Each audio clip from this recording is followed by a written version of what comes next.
Okay, this video is for you guys in customer service, just going over some basic day-to-day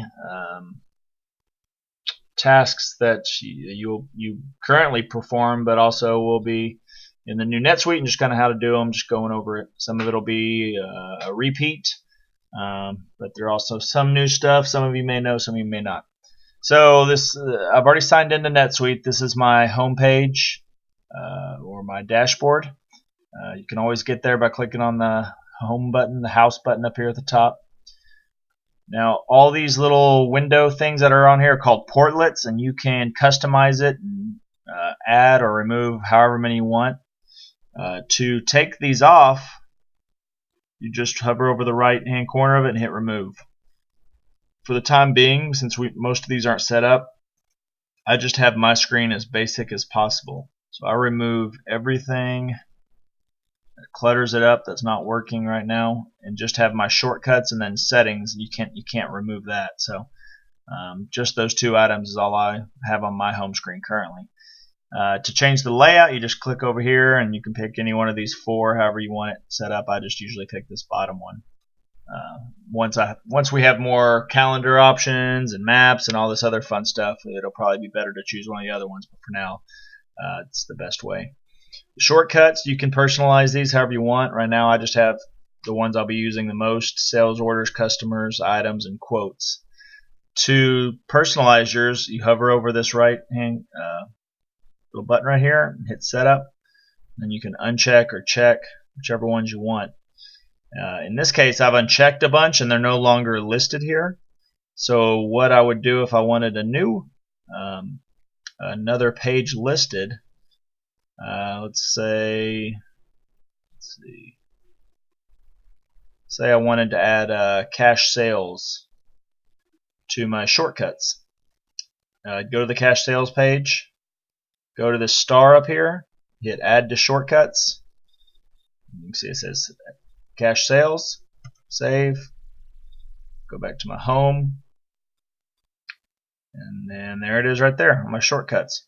So now anytime I want to get go to cash sales, it's right there on my home page. You get there real fast. So that's how you set that up. Now up here again, I've mentioned this many times, your global search bar. I use this for a ton of things. Looking up customers, looking up items. This is how I use it. A couple tips: if you're looking up something, say Tyler, I mean, you can imagine how many items come up. Sometimes there might be items and streets. In this case, there's a purchase order with a 302, an inventory item. If you wanted to search for just a specific I guess class, like a customer, or you could just do CUS colon and then YMCA, and it's going to bring up just anything that says any customer that has YMCA in it. Inventory item, you can do INV colon, and then it just brings up those. So that you guys will use this a lot more moving forward, just because y'all are seeing everybody's screens, all the sales reps, all the customers. So to wade through it all, it'll save you a lot of time and narrow down your search a lot more using those key codes. Right now, the customer and the inventory one are the only ones I know of. Oh, and there's a vendor one, I believe, but I don't think, obviously, you guys would be using it too much. So anyway, so that's how you do that. Let's go look at a customer page. Just do the YMCA. Customer calls in and wants information on their account. Go to their customer page, and here we can see any and all information about that account. Addresses are down here. Let's go. Most time they're going to be asking about sales or what invoices. So once you click on sales, you'll see pretty much anything this customer's done. Again, sales orders, pending fulfillment on the sales orders.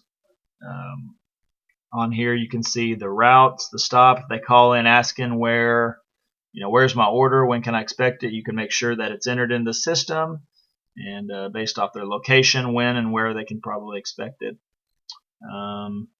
If there, again, there's gonna be a lot of customers where there's a ton of records on here, both quotes, sales orders, cash sales, whatever. If you want to narrow it down, I would recommend going up here to this drop down. Let's say you just want to look at sales orders, or asking about the orders. Click on that and it narrows it down to just their orders, so it wades through all the other information. Again, something that'll, with customers that are buying a lot, it'll save you some time looking up those things, especially when they're on the phone. One thing to note is when you do look at this, if you go off the screen and you come back, it'll still be listed as sales order. So you just got to make sure anytime you're on the screen to see if this is what this is showing, if it's all or invoices. Sometimes if you came to this page to see what sales orders they had and you clicked invoice, it's showing no records shown. And you might think that's sales order, that's everything. Well, that's just invoices, and that's because this is Sandbox and there's no invoices in there currently. But you just got to make sure you change this to all or invoices or sales orders, whatever you're looking for. Financial tab up here, if they're want to know if they're a net 30, what their credit limit is, what their balance currently is. This is where you can find all this information. Credit cards.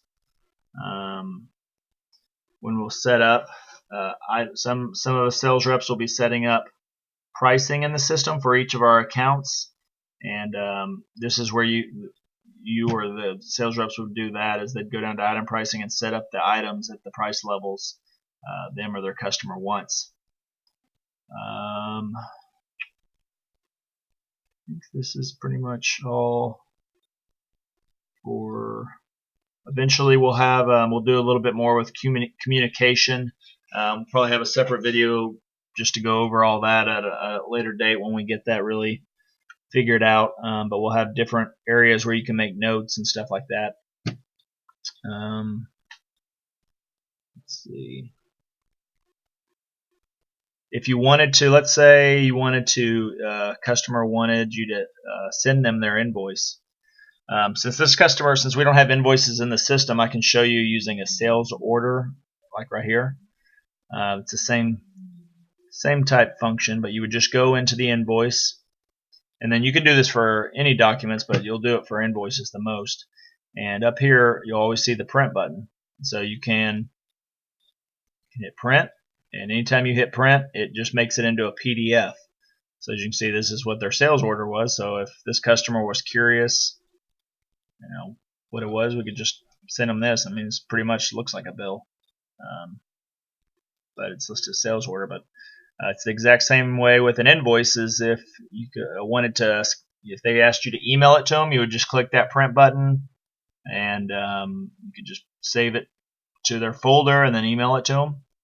Well, actually, you can email right out of here. You could, if you go right here to the actions, you could email right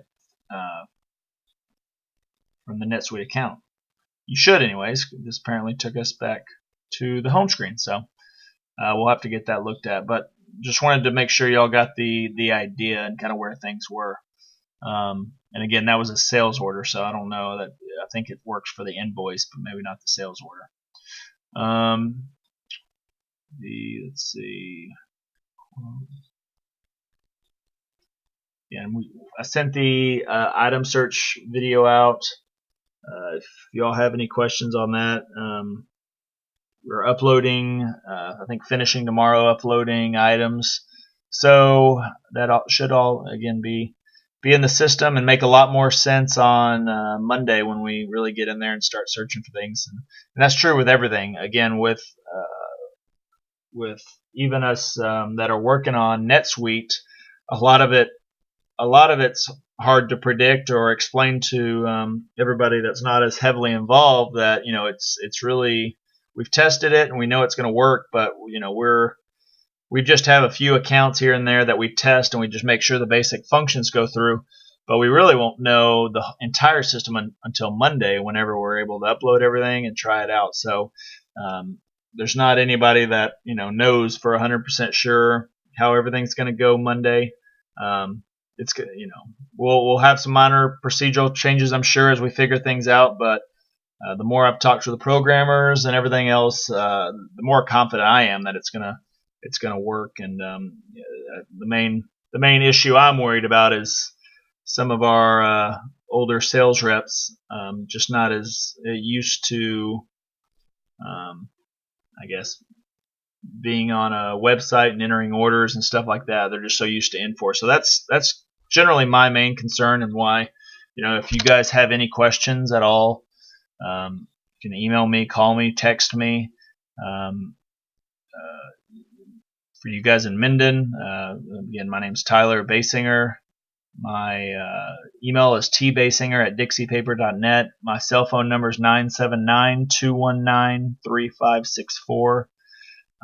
Just let me know if y'all have any issues come up or need something. I respond pretty quick. So I think everything is going to go good. But again, the main thing I'm worried about is these sales reps and making sure we get their orders in. And I'm not near as worried about you guys in customer services that I am about the sales reps. So if y'all have questions, just let me know. And if I didn't go over something, let me know, and I'll try to cover it maybe in another video this weekend or something. So let me know what y'all think.